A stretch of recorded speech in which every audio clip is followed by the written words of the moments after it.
Boa noite, que Jesus esteja conosco hoje e sempre.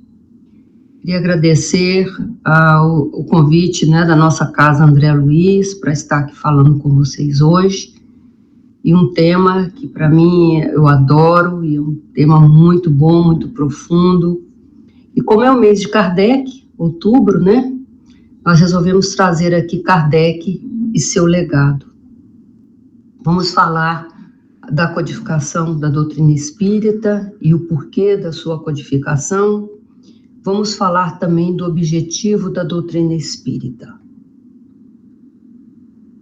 Vamos remontar ao tempo aí na França, onde a situação estava muito difícil, muito movimentada, com muitas coisas acontecendo. Nós vemos aí a Revolução Francesa de 1789 a 1805, e aí era muita coisa no movimento. E Emmanuel nos diz o seguinte no livro A Caminho da Luz, que a missão era muito difícil, a missão de Kardec complexa, para reorganizar o edifício da crença, no sentido de reconduzir a civilização às suas profundas bases religiosas.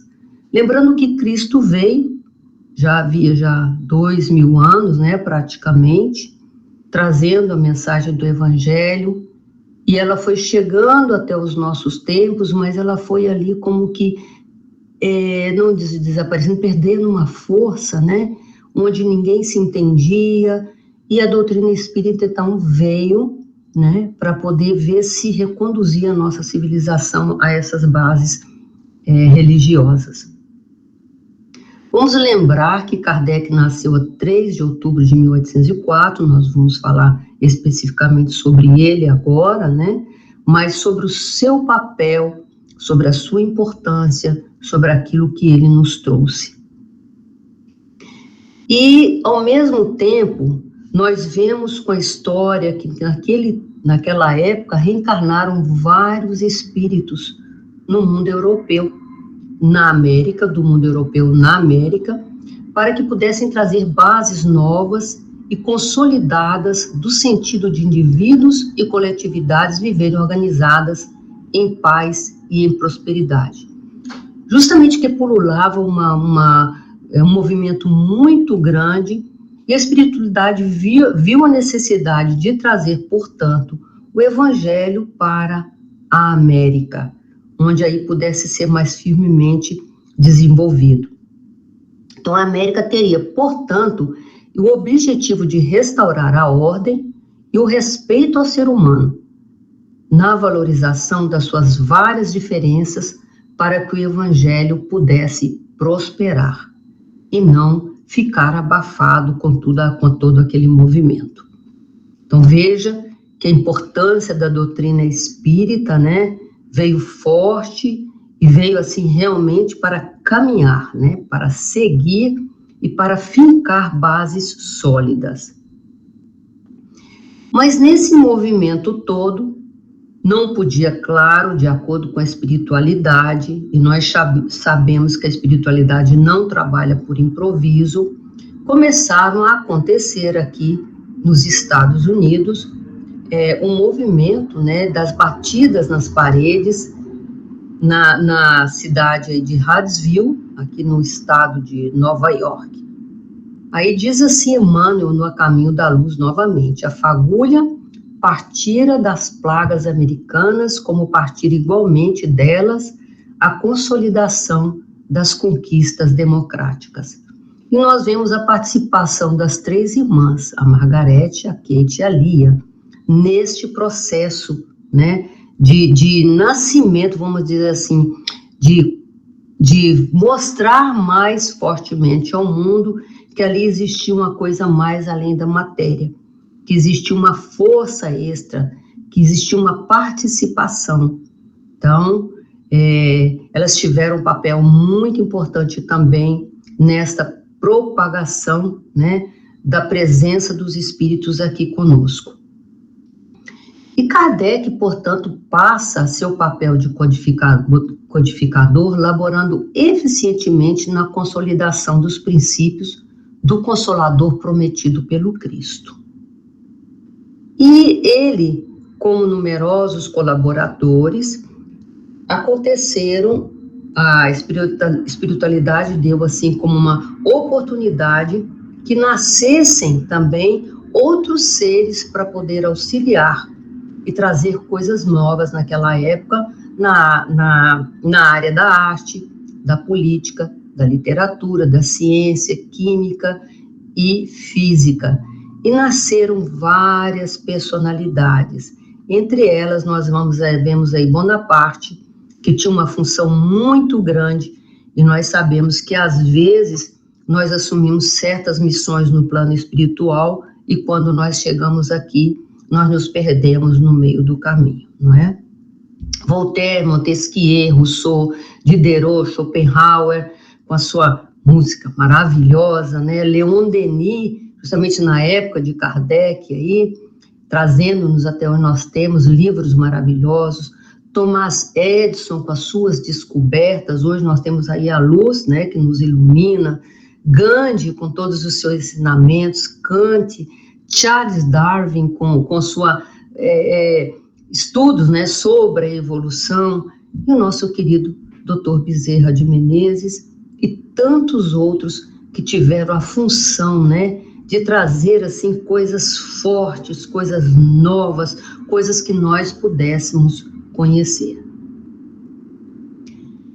E aí, Emmanuel nos diz mais uma vez lá no Caminho da Luz, o Espiritismo seria a essência dessas conquistas novas, reconduzindo os corações ao Evangelho suave do cristianismo. Então, muitas coisas, nós sabemos que a mediunidade não é de agora, mas muitas coisas novas estavam acontecendo, estavam sendo mais sistemáticas, já coisa que não ocorria anteriormente, já com a presença de Kardec no nosso meio. Então, qual que era o objetivo da doutrina espírita e que nós vemos até hoje? Que é a restauração do Evangelho do Cristo em sua maior pureza. E o que foi que Jesus nos disse na época que ele esteve aqui conosco?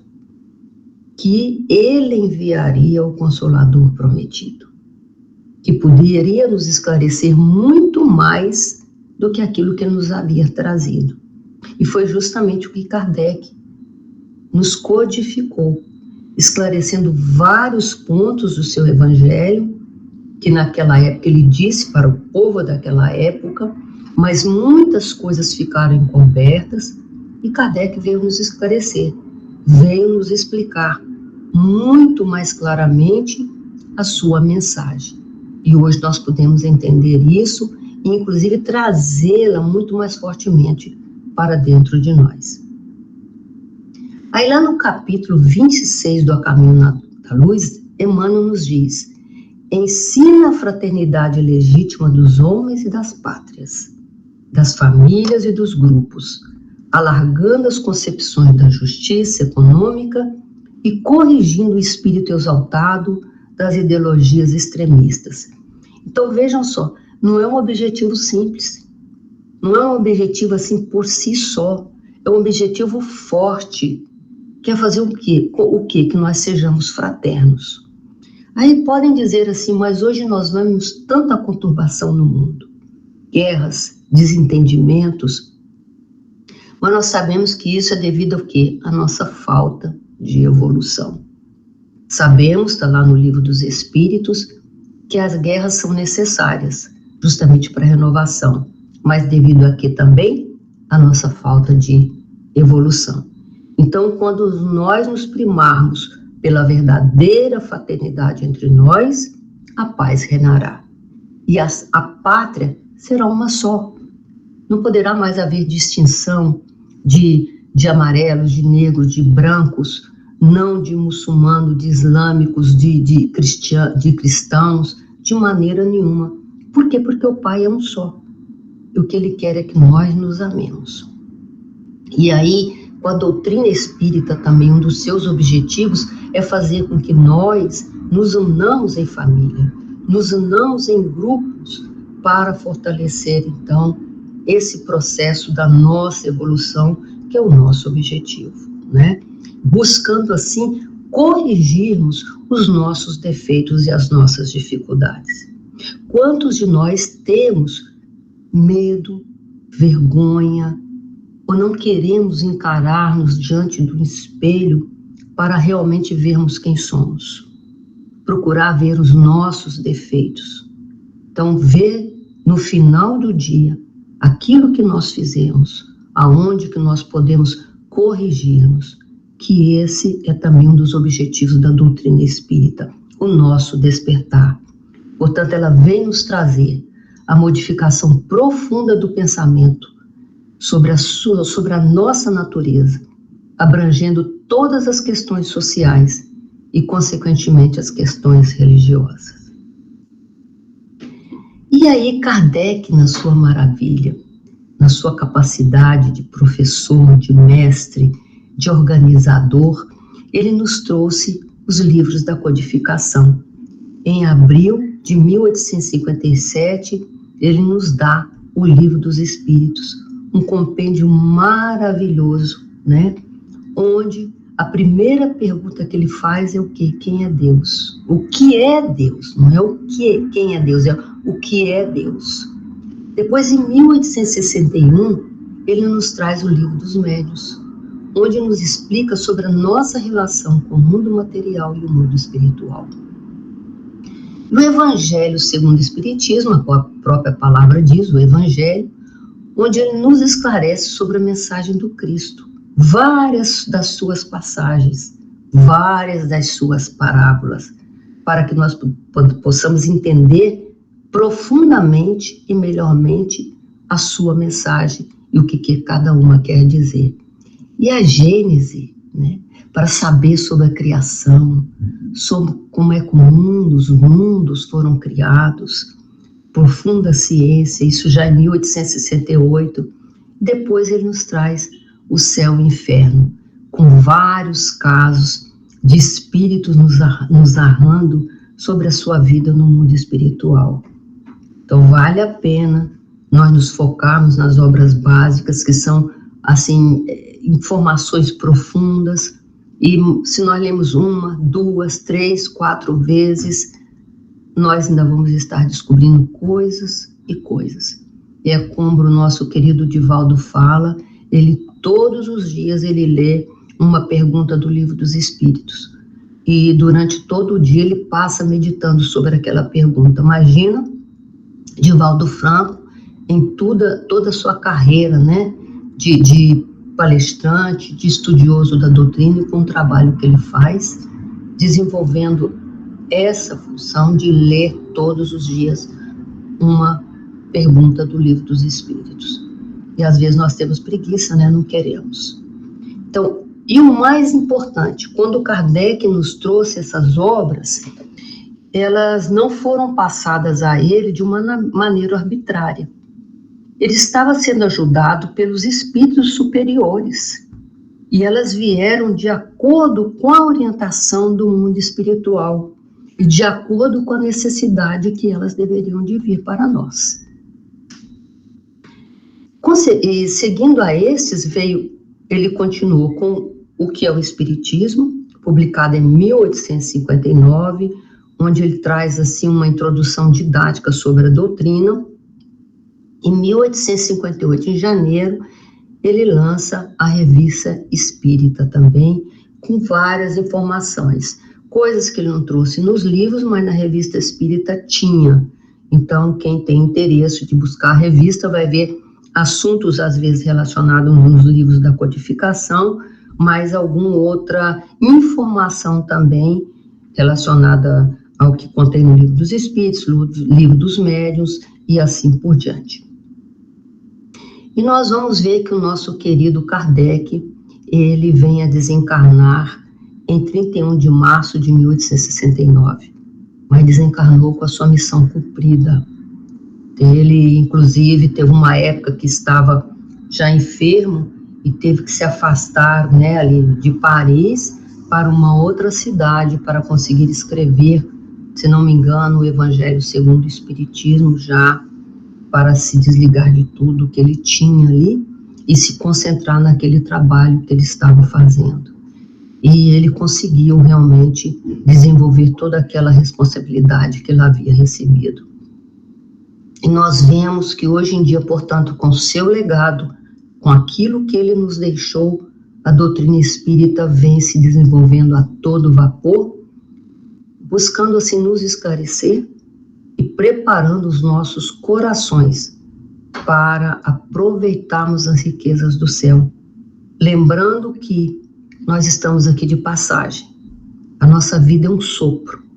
Estamos aqui numa experiência de provas ou de expiação.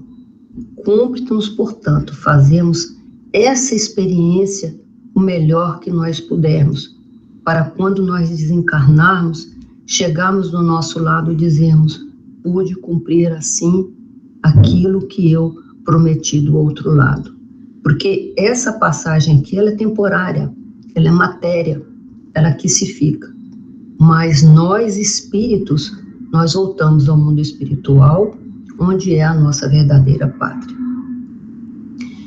E aí a gente vê que Kardec, dentro disso que ele nos trouxe-nos também os princípios da doutrina espírita. Ele nos aborda sobre várias e várias coisas.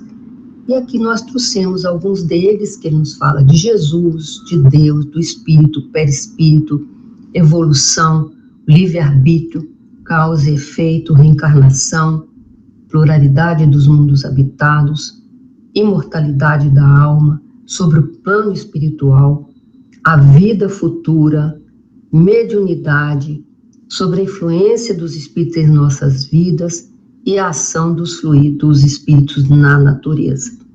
Nós não vamos falar sobre todos, por causa do tempo também. Nós vamos buscar alguns desses princípios para nós vermos a importância da doutrina nos nossos dias e o legado de Kardec aqui conosco nesses dias atuais. Primeiro pensemos, como eu disse lá no Livro dos Espíritos, a primeira pergunta, onde Kardec nos diz que Deus é a inteligência suprema e a causa primária de todas as coisas. Deus é único, Deus é soberano, Deus é justo, é onipotente. Então ele nos traz assim uma explicação clara sobre Deus, sobre o nosso Pai, para que nós não tenhamos dúvidas, né, com relação a isso. E nós paramos e pensamos na natureza, paramos e pensamos nas plantas, né, nos mares, nos próprios céus, nos mundos. Como é que isso pode ter sido criado? Que sabemos que o acaso não existe. Então, uma causa tem que ter. Um Criador deve de ter.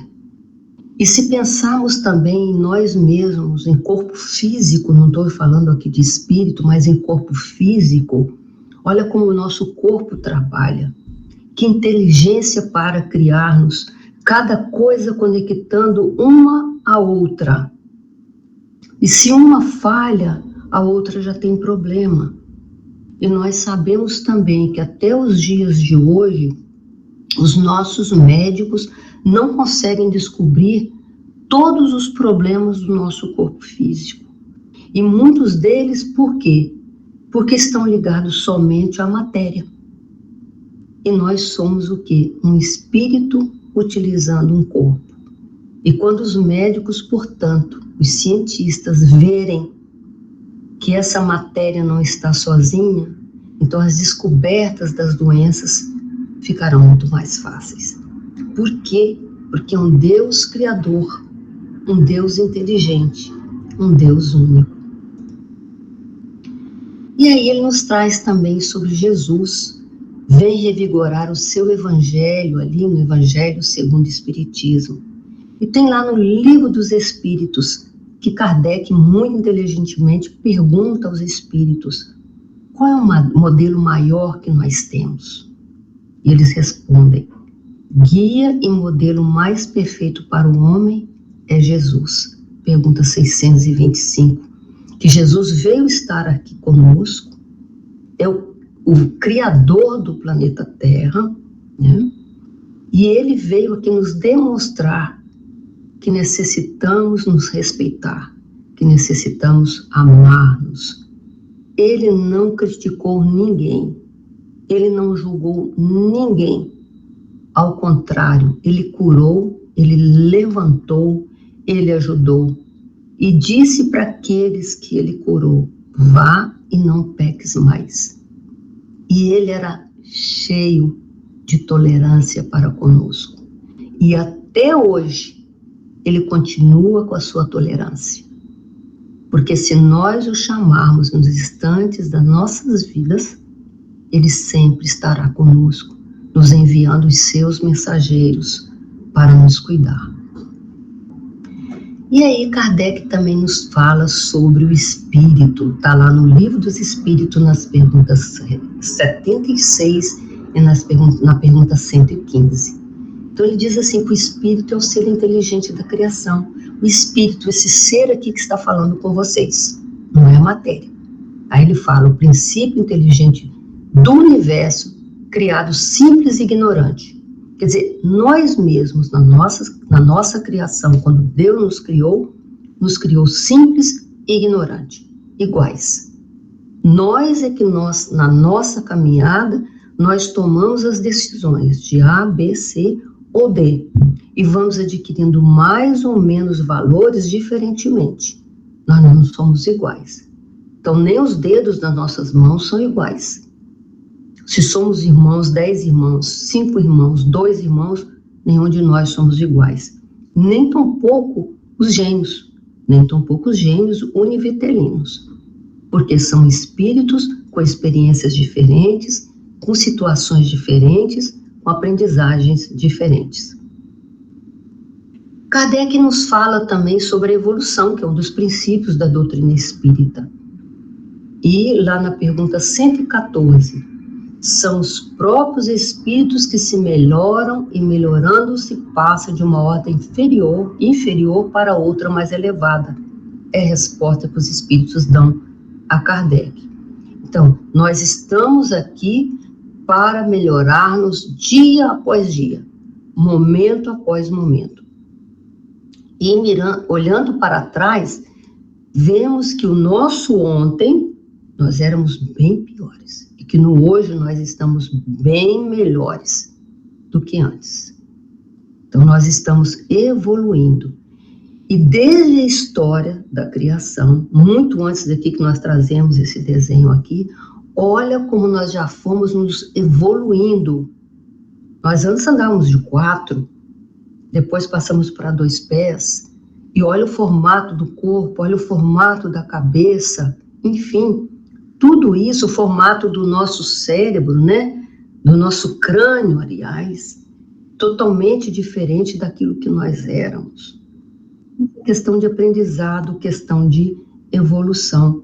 E dentro dessa evolução, nós temos que galgar uma escada, que vai nos levar cada vez para cima. Nós podemos estacionar, mas não regredir. Podemos parar. Mas devemos ter o interesse, a força de vontade, a confiança de querer seguir à frente, para então chegarmos no momento de sermos o quê? Anjos, para sermos espíritos melhores. Ainda estamos muito, muito, muito longe, milênios ainda para chegarmos ao nível de Jesus. Mas não podemos perder nossas esperanças e não podemos parar no nosso meio do caminho. E aí Kardec nos traz sobre o nosso livre-arbítrio, na pergunta 843. Então os espíritos respondem para ele: pois tem o homem a liberdade de pensar, assim como tem igualmente a de obrar, a de trabalhar, a de praticar. Sem o livre-arbítrio, ele seria uma máquina. Então nós temos a capacidade, olha a bondade de Deus, temos a capacidade de decidir pelo bem ou pelo mal, se vamos pela direita ou para a esquerda. Por isso que dentro desse processo de evolução, nós somos criados simples e ignorantes. Mas dependendo desse caminho do bem ou do mal que nós tomarmos, nós vamos chegar mais rápido a essa evolução. Aí reflete a maneira de como nós estamos utilizando o nosso livre-arbítrio. Estamos utilizando adequadamente? É isso que nós devemos parar e pensar. Analisar no momento que nós nos despertemos e durante o nosso dia e ao nosso repouso, quais as decisões que nós tomamos. Se aquela que nós equivocamos, vamos tentar corrigir, para voltarmos para o caminho do bem e não estacionarmos.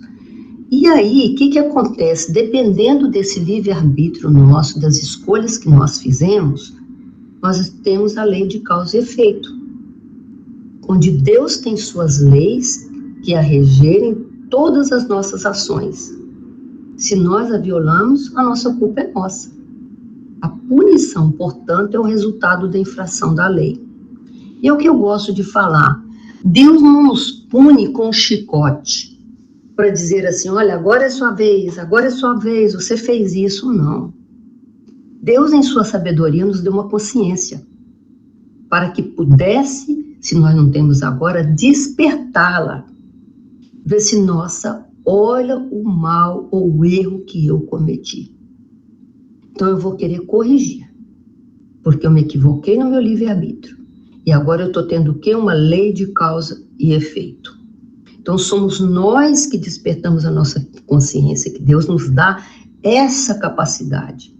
E nós dizemos assim, não, eu quero corrigir aquele erro que eu fiz. Muitos demoram séculos para entender isso, para reconhecer o erro que cometeu. Outros são mais rápidos. Daí a evolução de uns serem mais rápida do que a de outros. Agora, resta-nos, portanto, sermos firmes em nossa convicção de queremos subir aquela escada, mais devagar, estagnar ou subir mais rápido.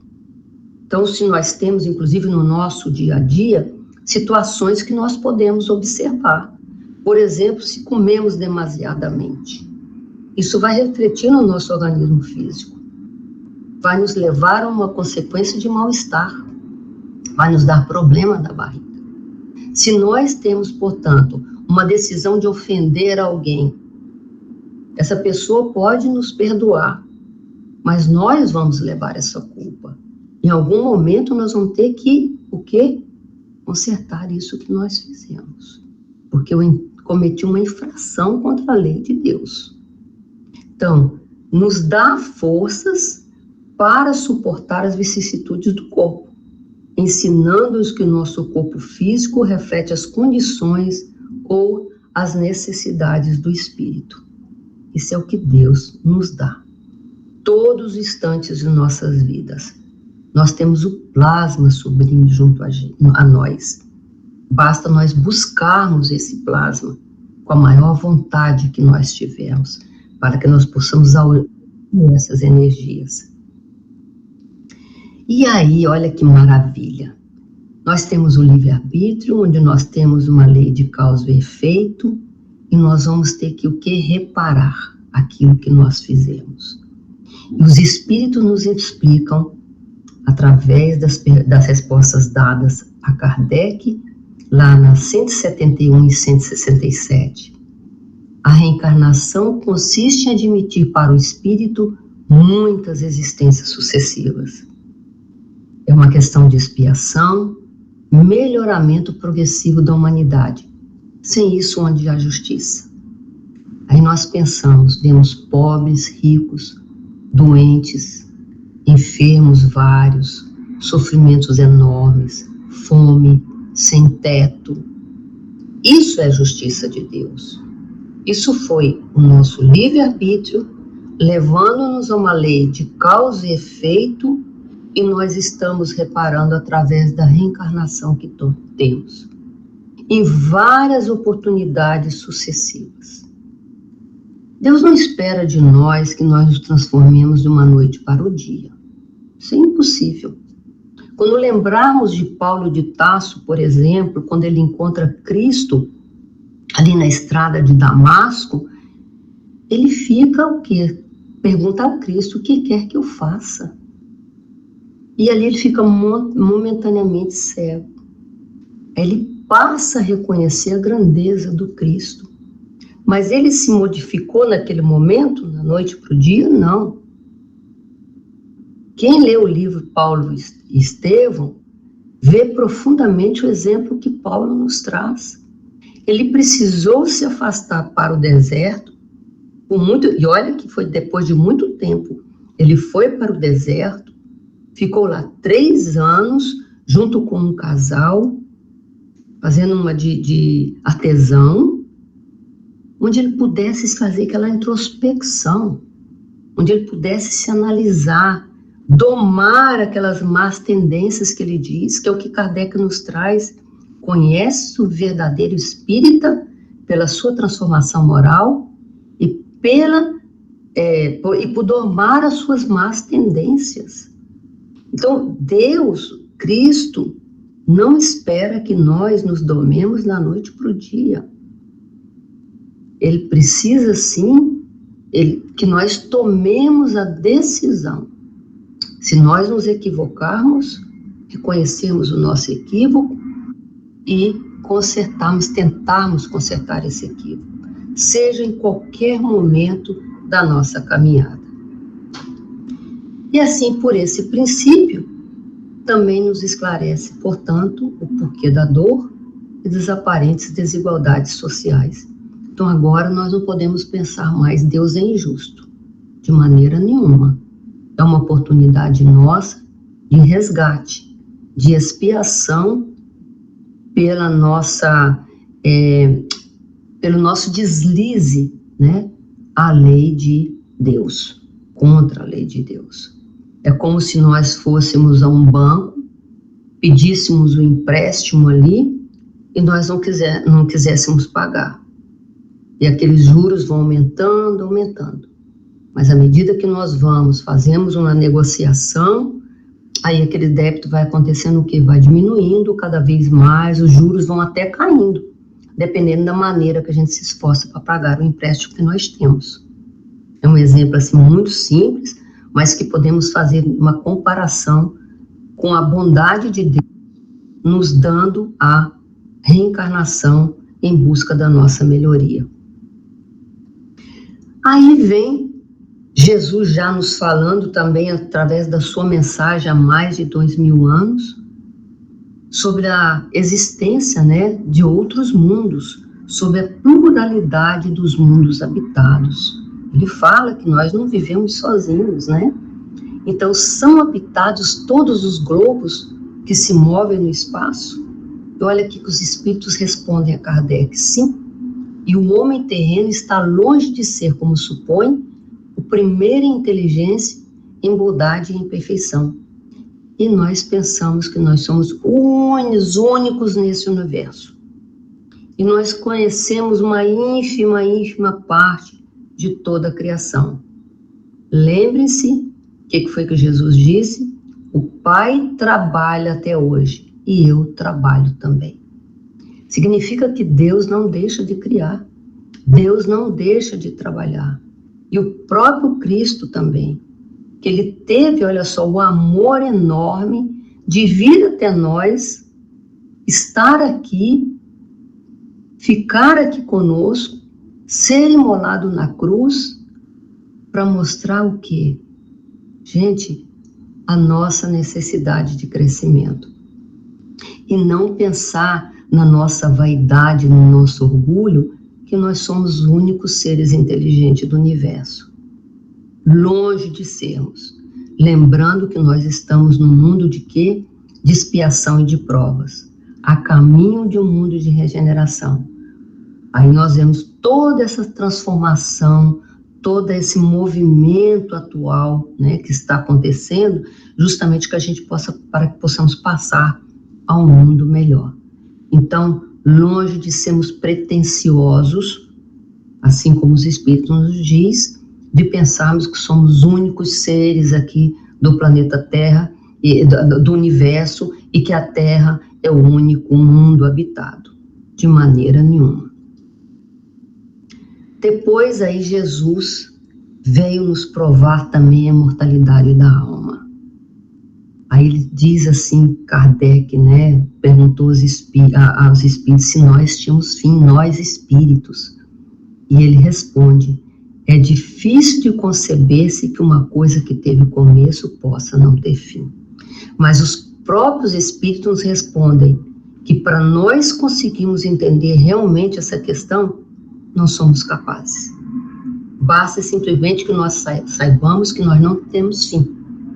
Fomos criados simples e ignorantes, seres inteligentes do universo, e que nós não temos fim. Daí nós não somos capazes de entender nada mais. E Jesus, para ver isso aí, olha, nós continuamos vivendo, nós não morremos, Jesus aparece. Depois que ele desencarna, aparece para quem? Para Madalena. Mostrando, eu estou aqui, eu estou vivo, eu continuo aqui, eu não morri, né? Olha que coisa mais linda, a gente saber que nós vamos continuar tendo a nossa vida. Assim, portanto, não podemos, não devemos, e não seria bom perdermos essa oportunidade santa, grandiosa, que Deus nos dá. Então, é importante, portanto, saber que os espíritos estão por toda parte. E que lá na pergunta que Kardec faz, a pergunta onde é que estão os espíritos, né? E os espíritos respondem, eles povoam infinitamente os espaços, né? E vejamos aí que isso vem também de Paulo, que nos diz, nós somos cercados por uma nuvem de testemunhas. Quer dizer, os espíritos estão todos ao nosso redor. Estão todos ao nosso redor. E a vida futura? A vida futura, ela implica na conservação da nossa individualidade após a morte. Então, eu hoje estou como Delenise. Quando eu desencarnar, eu não vou perder essa minha personalidade. Então, nós não perdemos isso. Continuaremos sendo o que somos hoje. A mesma pessoa orgulhosa, invejosa, ou a mesma pessoa que sabe fazer o bem, que quer fazer o bem, a mesma pessoa que perdoa, nós seguiremos iguais. Não modificamos quando nós desencarnamos. E continuaremos vivendo infinitamente. E Kardec nos traz sobre a mediunidade também, e nos diz que essa faculdade ela é inerente ao homem, está lá no livro dos Médiuns, no capítulo 14, né? Trazendo-nos assim sobre a mediunidade, que aí se nós formos falar sobre isso, é muito mais profundo, seria uma outra hora, nós podemos ver da influência dos espíritos em nossas vidas. Vai depender do nosso comportamento, daquilo que nós estamos pensando, como nós estamos agindo, das nossas ações, para saber que tipo de espírito está conosco. Ou espíritos bons, nossos anjos protetores, ou espíritos infelizes que estão ao nosso redor, nos obsediando, nos incomodando. Então, de acordo com a nossa sintonia, nós vamos ter, portanto, a participação desses espíritos em nossas vidas. Eles nos influenciam, mas eles não tomam conta dos nossos pensamentos, eles nos influenciam. Agora, se nós deixarmos, aí é diferente. Aí nós vamos ser o quê? Domados por eles. Entraremos num processo de obsessão também, que aí já é um outro assunto, uma outra coisa que nós deveríamos trazer. E para mais ou menos finalizar, nós temos a prece. Que Jesus aí no seu último momento, como um sentido de prece, já na cruz, ele diz, Senhor, perdoai-os porque não sabem o que faz. Porque eles não sabem o que eles fazem. Já era um momento de oração. E Jesus também se afastava e ia orar.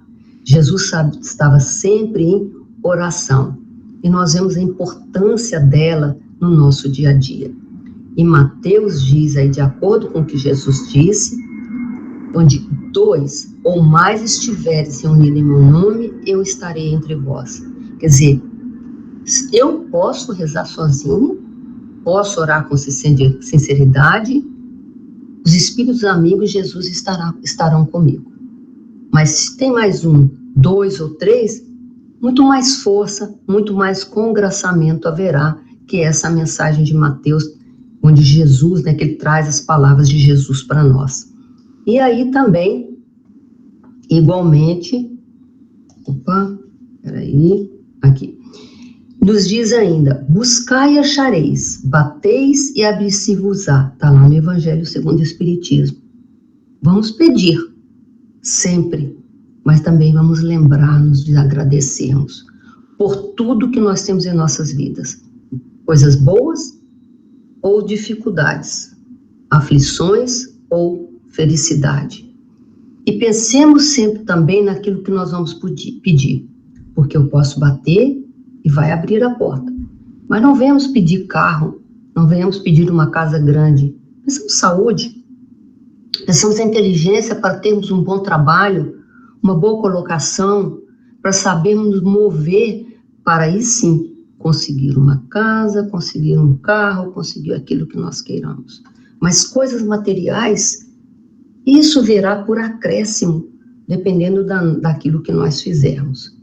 Então, seja o que for que pensais na prece, crede que obtereis, e consentido vos será o que pedirdes, está lá em Marcos. Mas muito cuidado com aquilo que nós pedimos, muito cuidado. E mesmo às vezes quando nós pedimos alguma coisa, lembremos que se nós não recebermos, é porque é necessário que nós passemos por determinadas situações, é necessário que nós não tenhamos aquilo que nós estamos pedindo. Com certeza, porque a sabedoria divina é muito maior do que a nossa. Portanto, como determinismo, mais cedo ou mais tarde, alcançaremos o patamar de espíritos puros, e isso vai depender somente de nós mesmos e das decisões que tomarmos ao longo da nossa jornada. E o que Jesus nos traz? O amar a Deus sobre todas as coisas e ao próximo como a si mesmo. Essa eu acho que é a mensagem que deve calar nos fundos dos nossos corações, todos os dias, todos os instantes, tanto nas horas de dificuldades, nas horas de sofrimento, quanto nas nossas horas de alegria. E aí, nós vemos essa passagem linda que diz assim, ser espírita não é ser nenhum religioso, é ser cristão.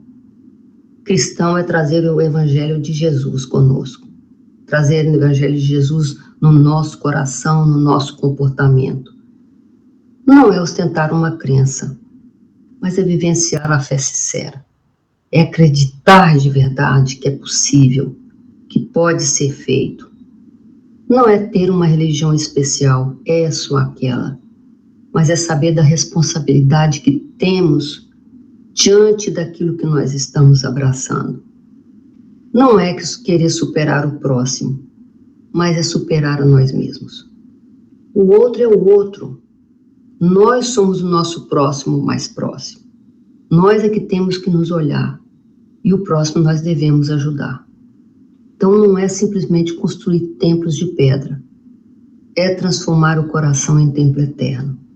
Porque templos de pedra existem, mas e o nosso templo dentro de nós? Como ele está? Está em agradecimento? Está em felicidade? Está em reconhecimento? Portanto, finalizando, o Espiritismo, na sua missão de consolador, é o amparo do mundo neste século de declives da sua história. Só ele pode, na sua efeição de cristianismo redivivo, salvar as religiões que se apagam entre os choques da força e da ambição, do egoísmo e do domínio, apontando ao homem os seus verdadeiros caminhos. No seu manancial de esclarecimentos, poder-se-á beber a linfa cristalina das verdades consoladoras do céu, preparando-se as almas para a nova era. Isso está em A Caminho da Luz, por Emmanuel. E veja, portanto, o legado de Kardec aqui conosco. Olha quanta coisa linda para estudar, quanta coisa linda para aprender. E vemos o papel da doutrina revigorando, restaurando o Evangelho que Jesus nos trouxe, esclarecendo, amenizando, enfim, nos fazendo ver que nós somos espíritos eternos, seres que estamos aqui com uma responsabilidade, com uma função, seja em casa, seja no trabalho, seja na rua, seja onde estivermos, conscientes de que nós estamos no momento e no lugar em que devemos estar. Não é diferente. Olhando sempre as decisões que nós tomamos, bem ou mal, direita ou esquerda, conhecedores da nossa responsabilidade frente àquilo que nós vamos escolher no amanhã. Então aqui nós encerramos essa noite, agradecendo o carinho, agradecendo a atenção e mais uma vez o convite, né, da nossa casa André Luiz, desejando a todos muita paz e muito amor, e que Deus nos abençoe hoje e sempre. Que assim seja.